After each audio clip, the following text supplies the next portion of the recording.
In the political maelstrom of a US election, fake news tapped its richest seam yet.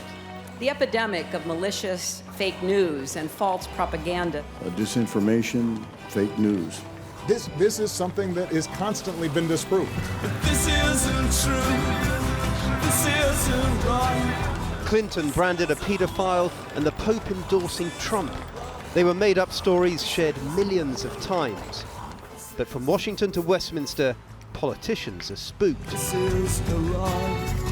Maybe England rugby players too. There are quite a lot of fake news stories operating on Facebook that have died. Random, reality-bending, or downright democracy-threatening. There's no getting away from it. I'm not going to give you a question. You are fake news. Fake news is big news. This is a lie. What do we mean by the phrase fake news? Deliberately false stories manufactured to fool you? Well, we can all agree on that one. But what about those satirical spoof news websites? Or real event news reports which clearly pander to an agenda? Is that fake news too? From a few drinking dens in Bristol, we invited some definitions. What do you understand by fake news? Propaganda. Well, it's media spin as well. Like, it might have some truth to it, but like maybe a word of truth, but not the whole truth. When I say fake news, what comes to mind? Today, clickbait. Clickbait. Clickbait. Dodgy news stories, print and broadcast, aren't exactly new. It's just their breeding ground has got a whole load bigger. People on their way to work filled up the travelling time in the good old way by reading all about it. The old order of news looks increasingly quaint in an age of social media. For young people now, their main source of news. We'll click it, and that would be like, it's really bad. But it's like, honestly, is that news? But in the vast world of news, how easy is it to spot a fake? In a YouGov survey for Channel 4, 1,600 people were shown 6 headlines, 3 true, 3 fake. Just 4% correctly identified all 3 true stories and all 3 fake stories.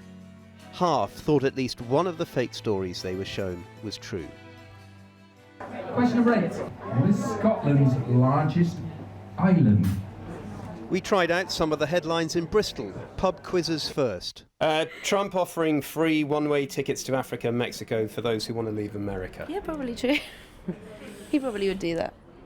Yeah, probably. It's very Trumpy, isn't it? Yeah. Iceland to host New Year's Eve party for asylum seekers.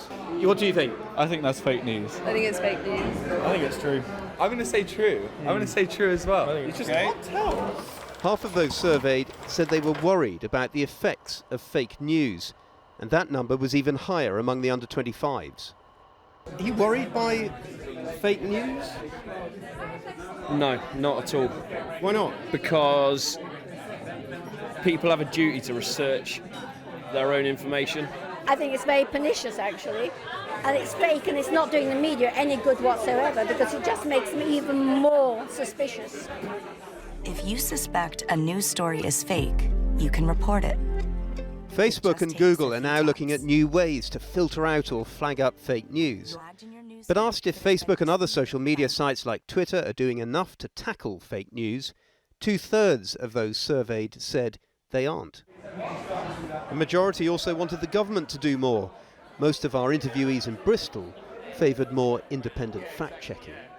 I don't know if there's a role for the government, but I feel like there could be some outside body that could perhaps sort of put their stamp of approval. If on Facebook you could just say, flag it, I don't think it's real, and someone could look into it, it's, you know, another way of catching all this news before it's getting to everyone.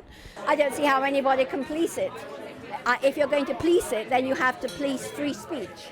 And how do you police freedom of speech? So what do you do about it then? Educate people.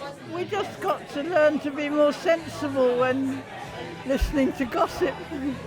Sound advice indeed, but in this so-called post-truth world, the task of sifting gospel from gossip isn't always quite as black and white as we'd like. How each of us decides, I've never been sure.